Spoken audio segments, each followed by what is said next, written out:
something I like to point out in terms of just any commodity in investing, but specifically gold and silver, is the opportunity to invest is when it's a horrible thing to mine per se.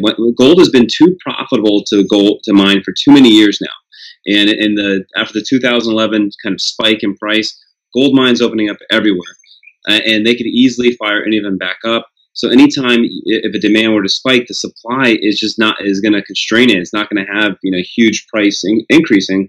Where on the other hand, something like Bitcoin, where you have a halving cycle that kind of starts these bull cycles, it chokes the supply chain. And if demand just stays constant, price goes vertical. So it has this better mechanism in appreciating for value than waiting on the cyclical nature of a commodity to go into a bear cycle to then make it a horrible business. And then we have to overpay miners to go out to pull it out, which creates better price appreciation.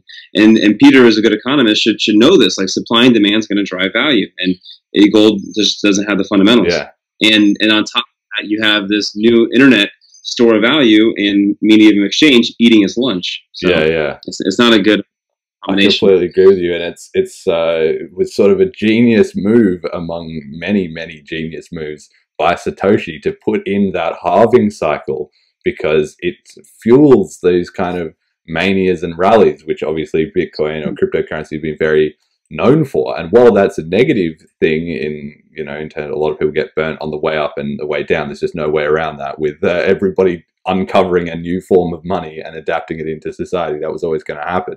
But by having that, it's like, because Satoshi could have just made a straight line where it just went up at this constant rate, for however long until it got to the end. But instead, by having that issuance increasing at a decreasing rate, it provides those opportunities for those huge manias, which then bring so much attention and interest from the media and so on and so forth, and helps create that self-fulfilling cycle. Yeah.